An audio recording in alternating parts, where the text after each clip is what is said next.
Singhania group की है दृढ़ भावना, हर माँ का हो एक सुंदर आशियाना। मातृ दिवस पर हर माँ को सलाम।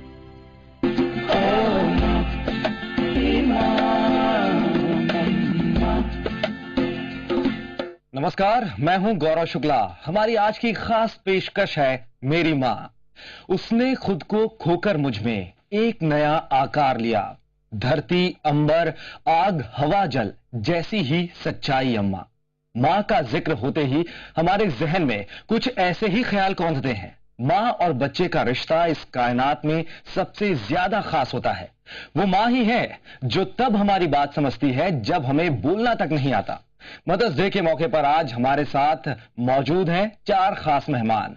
हम एटी ग्रुप के निकेश बरड़िया, गोदरीवाल ग्रुप के राज थावरानी जी और इसके साथ ही ढेबर ग्रुप के अनवर ढेबर और सिंघानिया बिल्कॉन के सुबोध सिंघानिया जी। आप सभी का बहुत बहुत स्वागत है हमारे स्टूडियो में।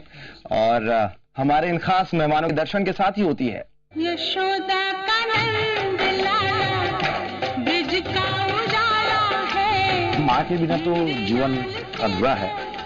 माँ के आशीर्वाद से कोई भी शख्स न आगे बढ़ा है न आगे बढ़ सकता है। मेरा बेटा सुबह उठता सबसे पहले हाथ बंद करके सबसे पहले मेरे दर्शन करता है, मेरे पैर छूता है, शिवानी घर से निकलता है। और आज तक इस पोजीशन पे अगर मैं हूँ और इस छत्तीसगढ़ में नंबर 1 रियल एस्टेट मेरी कंपनी है तो उसमें 100% माँ का योगदान है। हाँ, मेरे बेटों को मेरे हाथ के सेव, लड्डू, हर चीज पसंद है। मैं जब गाँव में रहती थी तो इसके लिए बना बना कर बेचती थी। अपनी माँ की सम्मान करें और माँ को माँ का दर्जा दें। भगवान से बड़ा अगर किसी दर्जा देने की बात आए तो माँ को ही आशीर्वाद और माँ को ही दें।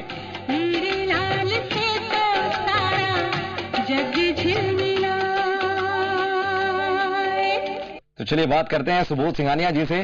सुबोध जी, आपने कहा कि माँ का दर्जा भगवान से भी ऊपर है। आप काफी लंबे वक्त से बाहर भी रहे हैं घर से। क्या कोई ऐसा मौका आया जब आपको लगा हो कि घर की याद बहुत सता रही है और माँ का ही साथ चाहिए और माँ का सहारा चाहिए?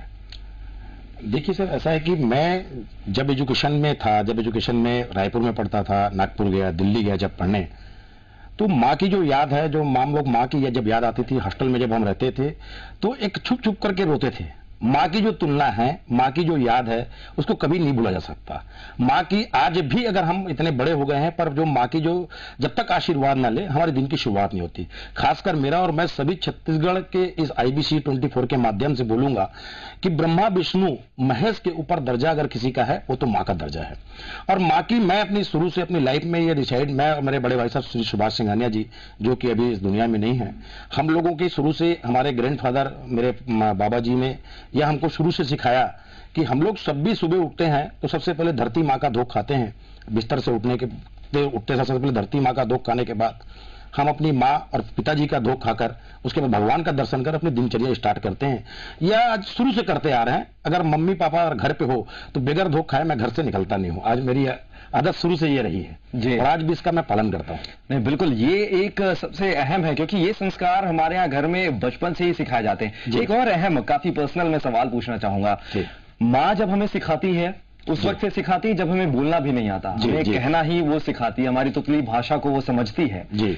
कभी ऐसा मौका आया आपके साथ कि माँ ने काफी जोर से आपको डांट लगाई हो और उस वक्त आपको एहसास ना हुआ हो कि माँ की डांट बहुत सही है? क्योंकि गुस्सा बहुत ज्यादा आता है बच्चे को, बाद में ये फील होता है कि नहीं, माँ जो मुझे डांट लगा रही थी वो सही बात के लिए कह रही थी। हाँ, कई बार ऐसा हुआ है। एक मेरे को वाकया याद है कि जब मैं एजुकेशन में जब 11th में था, जब 11th बोर्ड था, तो जब मैं बाहर पढ़ने जा रहा था तो मदर ने मुझको बोला कि तुम बाहर जाओ, और मेरी छोड़ने की इच्छा नहीं थी कि मदर फादर से अलग हूं, तो एक इच्छा थी। तो माँ ने मेरे को डांट करके बोला कि तू अपनी लाइफ को अगर आगे बढ़ाना चाहता है, लाइफ में अगर आगे बढ़ना चाहता है तो तुझको जाना पड़ेगा। और मैं जब जाता था तो मैं जब बाहर मैं जब गया तो हमको, जब मैं सबसे पहले राजनांदगांव में जब पढ़ा तो मैं गंडई से बिलोंग करता हूँ, गंडई जो राजनांदगांव जिले में आता है। तो जब गंडई से जब कोई व्यक्ति आता था हमको मिलता था, हम पूछते थे मम्मी कैसी है, फादर कैसे हैं, क्या कैसा है, गाँव में लोग कैसे हैं, क्या हो रहा है, मतलब एक उत्सुकता रहती थी। मतलब एक झिझक रहता था कि माँ की याद जो है वो छुट्टी नहीं थी।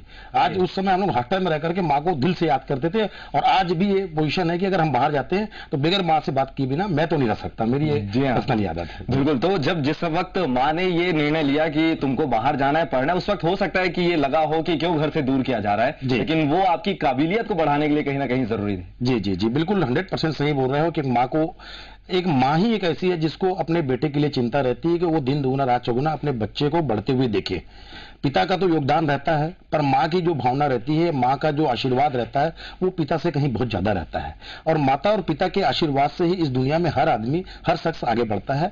और माँ का ही आशीर्वाद से हम जिस पोजीशन में आज हूँ, मैं या मेरा परिवार में हूँ, तो माँ का एक आशीर्वाद है, उसी पोजीशन पे आज आगे बढ़ा हूँ। जी हाँ, बिल्कुल। तो माँ का आशीर्वाद है, जिसके चलते माँ के आशीर्वाद से ही हम